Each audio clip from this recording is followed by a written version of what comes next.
Mesdames, Messieurs, bonsoir et merci à tous de votre fidélité à Nyota Télévision. À la une de l'actualité, ce 11 février 2014, nous allons parler santé. Sachez que des stocks de paracétamol fabriqués par Zenufa ont été retirés du marché par le pharmacien inspecteur provincial du Katanga. Et Richard Lengue a également mis sous scellé 3 dépôts pharmaceutiques du centre-ville jugés non viables. À l'enseignement primaire, secondaire et professionnel, 3 chefs d'établissement scolaire de la cité minière de Kipouchi ont été suspendus de leurs fonctions pour renvoi d'élèves en période d'examen. Cette sanction disciplinaire vient du commissaire de district du Haut-Katanga, Madame Marthe Chiwemo. Parlons d'abord santé. Sachez que le pharmacien inspecteur provincial du Katanga, Richard Lengue, a mis sous scellé ce mardi 3 dépôts pharmaceutiques non viables au centre-ville de Lubumbashi. Il a également récupéré du marché un important stock de paracétamol fabriqué par Zenufa, interdit de vente, également de consommation depuis quelques jours par le ministère national de la santé publique. Ce produit contient un soporifique et les autorités sanitaires enquêtent actuellement pour déterminer si ce paracétamol a problème et contre-effet ou encore avarié. Un reportage de Linda Lucalo. Le paracétamol fabriqué par la maison Zenufa, interdit de vente et de consommation à travers la République démocratique du Congo. L'alerte a été lancée depuis le 7 du mois en cours. Selon les autorités sanitaires, ce produit contiendrait un élément qui fait endormir longtemps, 24 heures au maximum. Un cas a même été révélé au Bas-Congo. À Lubumbashi, les mesures sont prises pour sauvegarder les vies humaines. Nous sommes en train de faire ce travail depuis jeudi de la semaine passée. Nous sommes en train de récolter ce paracétamol. Ici en province, je dirais, nous avons déjà un grand lot de paracétamol marque Zenufa. Et nous nous sommes dit, ok, c'est un seul lot qui pose problème. C'est le lot qui a été relevé. Mais ici, nous nous disons, la population ne connaît pas ça. Ils peuvent peut-être garder le mauvais lot et nous livrer le lot ou soit ils consomment. Alors nous, on s'est dit, nous saisissons tous les lots possibles du paracétamol sous toutes ses formes. Sirop, comprimé et même combiné. Il y a l'ibuprofène plus paracétamol, mais marque Zenufa, là nous consignons ça. Paracétamol boîte de 1000, là nous récoltons tout ça. Dans le même ordre d'idées, celui d'assainir le secteur sanitaire, les pharmacies ne répondant pas aux normes seront fermées. C'est le cas de la pharmacie Galaxy à Lubumbashi. Le dépôt que nous avons fermé hier, c'est le dépôt Galaxy. C'est un dépôt qui ne respecte pratiquement pas aux normes par rapport à la conservation des médicaments. Et pourtant, il y a beaucoup de dépôts. Oui, par rapport à la conservation des médicaments. Oui, il y a beaucoup de dépôts. Nous avons, nous sommes techniciens en la matière, nous connaissons déjà des dépôts qu'il faut punir. Pour le pharmacien inspecteur provincial, il s'avère impérieux de conserver les médicaments tels que l'indique la notice. Et en attendant que d'amples explications soient fournies sur les méfaits du paracétamol Zenufa, la population est priée de ne pas le consommer. Allons à Kipouchi où un homme a été grièvement blessé par balle à la jambe. Il s'agit l'accident survenu samedi dernier à Kitafia et ce mardi il a pu être transféré à Kipouchi pour des soins médicaux appropriés. Monsieur Kassongo Tchala a été blessé par un élément de la police qui court encore, qui est encore en cavale. Un reportage de Janine Mbouchou et Louis Loumami. Ce père de famille a reçu une balle dans sa jambe droite le samedi dernier. La scène s'est passée à Kintafia, village situé à 7 km de la cité minière de Kipouchi, après une dispute avec un élément de la police. Les 2 hommes étaient tous sur une moto pour des destinations différentes. Et chacun voulait être conduit le premier. Faute de compromis, une dispute s'est engagée et les policiers a tiré sur l'autre passager qui a été transféré ce mardi 11 février à Kipouchi pour être soigné. Le médecin traitant parle de la gravité du cas. Nous l'avons reçu pratiquement 24 heures après l'incident et à notre examen, nous avons constaté qu'il s'agissait réellement d'un traumatisme par balle avec impact au niveau des 2 os de la jambe droite. Il y a eu fracture du tibia avec beaucoup de fragments intermédiaires, accompagné également de la fracture du péroné avec des déplacements importants. Donc c'est un cas très sérieux qui va nécessiter une ostéosynthèse pour la récupération complète de la fonction de son membre. La famille de la victime demande réparation du préjudice causé. Mon fils était normal. C'est un père de 8 enfants. Tout ce que je veux, c'est qu'il soit soigné, puisque c'est lui qui était agressé en premier.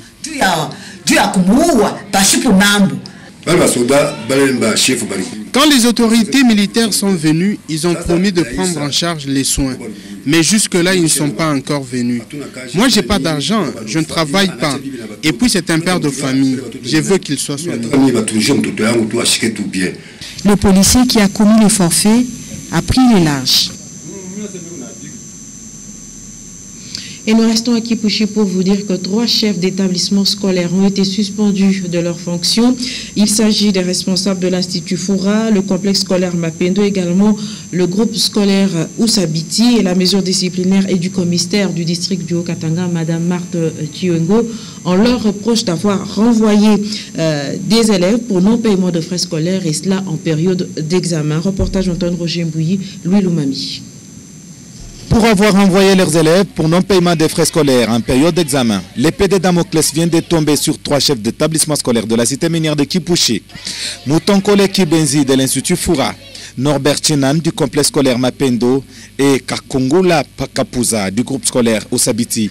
Ce sont les 3 concernés par cette suspension du commissaire de district du Haut-Katanga sur instruction du ministre provincial de l'Éducation Laurent Kaozi. La grande mesure, c'est la mesure de suspension de 3 chefs d'établissement pour n'avoir pas respecté les recommandations qui ont été données par son Excellence, Monsieur le gouverneur de province. C'est quand même vraiment désolant qu'à leur niveau, ils ne puissent pas comprendre que lorsqu'on a donné des mesures, ils doivent les appliquer et suivre les instructions de la hiérarchie. Le renvoi d'élèves est constaté depuis le 6 février, alors que le gouvernement provincial du Katanga l'a interdit.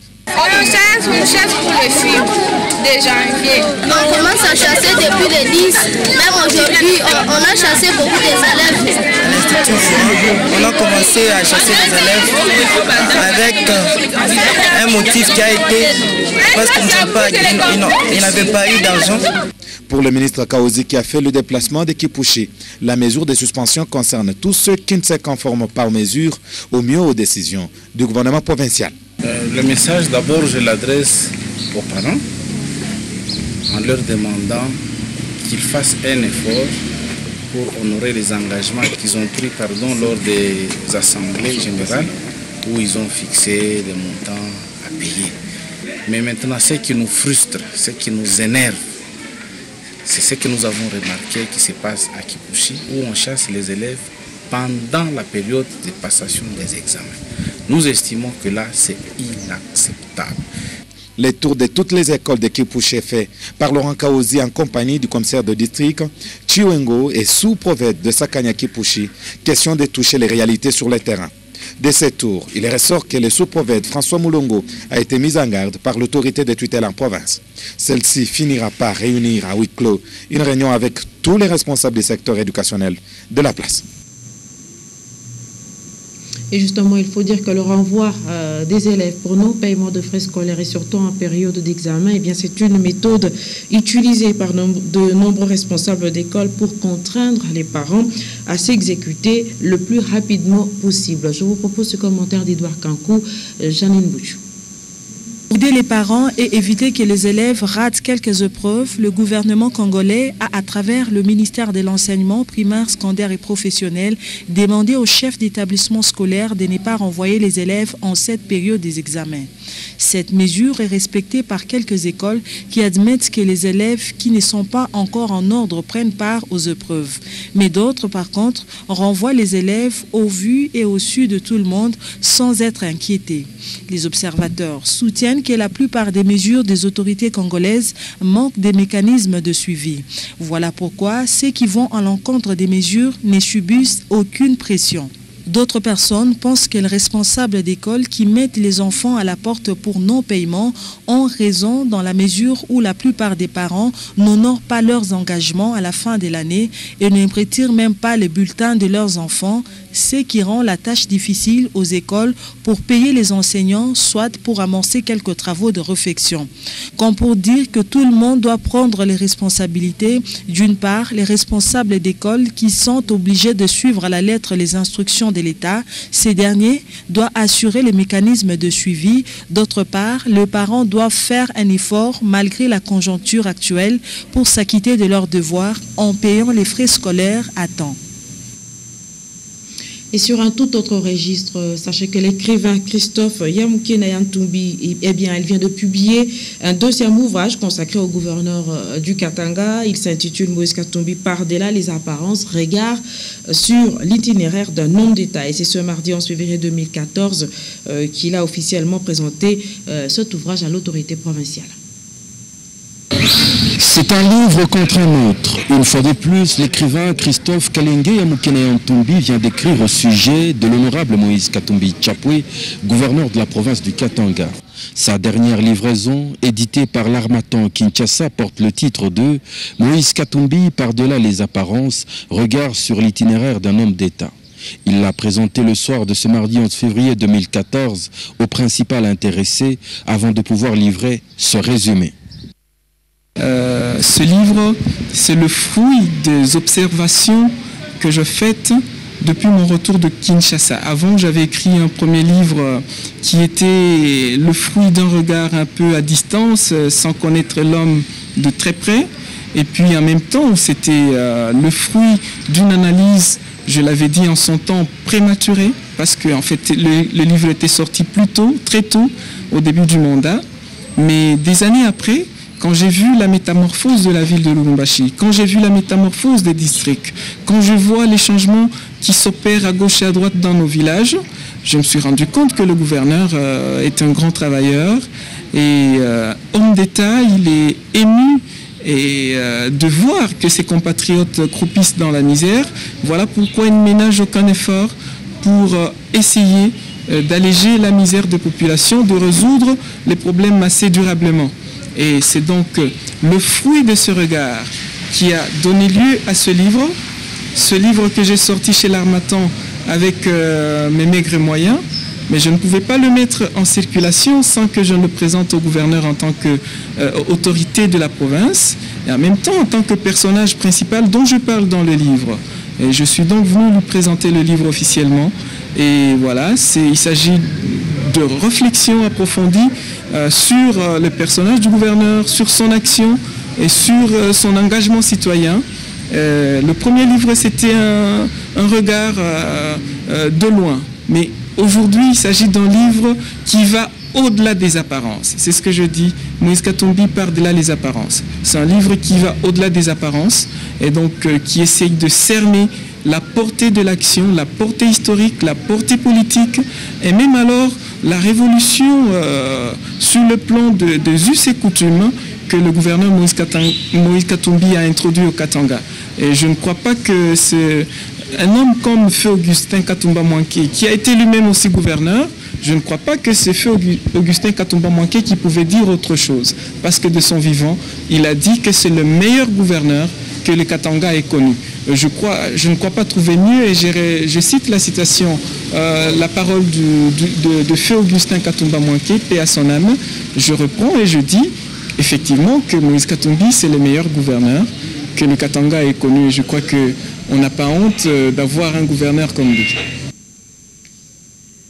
Et toujours ce mardi 11 février 2014, quelques heures après son inauguration, le gouverneur de province a visité le nouveau siège de la BGF Bank. Il s'agit d'une nouvelle banque qui vient de s'installer dans la ville de Lubumbashi. C'est aussi une conséquence de l'amélioration du climat des affaires dans la province du Katanga. Une agence commerciale de la BGF Bank a ouvert ses portes à Lubumbashi ce mardi 11 février 2014. Quelques heures après son inauguration, l'honorable Moïse Katumbi Tchapwe a effectué une visite des installations de la nouvelle agence. Une visite au cours de laquelle il découvre les guichets, les différents bureaux avant quelques pauses devant l'enseigne de la banque. Une signature dans le livre d'or plus loin, le temps d'une cordiale photo de famille et de quelques verres de champagne, le patron de la province reçoit un bouquet et prend congé des installations. Allons à Kinshasa pour vous dire que la réunion hebdomadaire de la Troïka du gouvernement national a bien eu lieu ce lundi et cette réunion a été coordonnée comme d'habitude par le Premier ministre Matata Ponyo. Un commentaire d'Antoine Roger Mbouy. Au cours de cette Troïka du lundi 10 février 2014, les dossiers relatifs à la situation des principaux indicateurs macroéconomiques, les comportements observés au niveau de l'évolution du budget, ainsi que la nécessité pour l'économie nationale de réduire la vulnérabilité de la croissance économique ont été abordés. Patrice Kitebi, ministre national délégué aux finances, au sortir de la réunion. On note qu'à la fin du mois de janvier, pratiquement, nous avons pu réaliser en cumul un niveau de ressources en devises qui est pratiquement autant que celui que nous avions enregistré l'année passée. Et on note également que sur le marché monétaire, le comportement des banques, les banques tendent à revenir au niveau de la banque centrale. Les guichets de la banque ont pu offrir de la liquidité aux banques. Et l'évolution aujourd'hui au niveau du billet de trésorerie est telle que le billet de trésorerie ne ponctionne pas la liquidité, mais au contraire, elle injecte de la liquidité. Pour réduire la vulnérabilité de l'économie, le gouvernement a mis en place une stratégie de développement de ce que nous appelons les parcs agro-industriels qui doivent nous permettre non seulement d'accélérer la croissance économique, mais aussi le développement social à travers une stratégie de développement des chaînes de valeur. Le gouvernement reste ferme quant à la mise en œuvre de mesures de la dédollarisation pour donner à la monnaie nationale sa valeur. Une année après la réhabilitation de l'avenue de Sapinière, c'est au quartier Bel-Air, eh bien, les usagers de cette route s'inquiètent de voir des fuites d'eau provenant d'un tuyau de la régie des eaux. L'eau ruisselle sur la route à peine réhabilitée, ce qui constitue en principe un danger justement pour cette avenue importante. Un commentaire de Maurice Mazel et Fanfan Piana. Jadis, la contrée de Kaléja au quartier Bel-Air était enclavée parce que l'avenue des Sapiniers était fort délabrée, au point où aucun véhicule ne roulait dans ce quartier de la commune de Kampemba. Aujourd'hui, le gouverneur de la province du Katanga, l'honorable Moïse Katumbi Chapwe, a réhabilité plusieurs kilomètres de route dans la commune de Kampemba. Mais présentement, les habitants du quartier Bel-Air sont choqués de constater que l'effort du gouverneur de province a été sapé par la régie des eaux et l'office de voirie et drainage, qui n'ont pas su, avant que le maître d'ouvrage n'ait réhabilité la route, restaurer le tuyau principal de distribution d'eau de la régie des eaux. Mais à peine une année seulement de réhabilitation de l'avenue des Sapiniers, le long de cette route, des sources d'eau jaillissent à plusieurs endroits. Sans se soucier de l'état accidenté que présente ce tronçon, l'office de voirie et drainage, sans froid aux yeux, a couvert les points d'attente avec une négligence surprenante. L'asphalte couvre les nids de poules sans que l'engin de compactage soit déployé sur le terrain. Les ouvriers de l'office de voirie et drainage ont compté plus sur la fréquence des taxibus en commun qui passeraient dessus leur asphalte. En quoi la régie des eaux et l'office de voirie et drainage accompagnent les efforts du gouvernement provincial du Katanga qui ne ménage aucun effort pour réhabiliter les routes. Nous allons parler santé avant de nous quitter. Les enfants et les personnes adultes peuvent-ils souffrir des mêmes pathologies? C'est une interrogation de Fanfan Piana et Maurice Mazel. Plusieurs recherches scientifiques prouvent qu'il n'y a pas de maladie appropriée aux adultes comme aux enfants. L'homme, sans tenir compte au préalable de son âge, peut être tout naturellement frappé de n'importe quelle maladie. Aujourd'hui, les gens sont surpris qu'un nourrisson ou un enfant en bas âge développe précocement une maladie récurrente chez les adultes. Or, la médecine compte à ces jours environ 4 cliniques traditionnelles, à savoir la pédiatrie qui s'occupe seulement des enfants, la médecine interne qui s'occupe rien que des hommes, la gynécologie obstétrique qui s'occupe toujours de femmes, et enfin la chirurgie qui s'occupe maintenant de l'homme dans son ensemble. Néanmoins, Chez les enfants, une anomalie congénitale suscite toujours plusieurs interrogations dans le chef du personnel soignant lorsqu'il diagnostique son patient. Lorsqu'on parle de malformation, on fait allusion aux maladies qui apparaissent à la naissance de l'enfant. Donc l'enfant vient au monde avec des signes d'une maladie particulière. C'est ça qu'on va appeler malformation congénitale. Il faut déjà dire qu'il y a des malformations qui sont visibles. Ça signifie qui concernent l'extérieur de l'enfant, que ce soit la tête, que ce soit les membres supérieurs, les mains, que ce soit les pieds, on peut voir directement les malformations. Mais il y a aussi des malformations qui sont invisibles, qui sont intérieures, dans l'intérieur du corps de l'enfant. Ça peut être une malformation du cœur, ça peut être une malformation du foie, ça peut être une malformation des reins. Il peut y avoir d'autres malformations que nous ne voyons pas. Les causes sont toujours multiples. Elles peuvent être héréditaires ou être influencées par l'environnement proche du patient ou tirent leur cause première dans un accident survenu lorsque la femme est enceinte. En somme, l'enfant est un patient comme tant d'autres. Mesdames, Messieurs, c'est ainsi que s'achève cette édition de fin de soirée sur Nyota Télévision. Je vous rappelle qu'à la une de l'actualité, c'est 11 février 2014.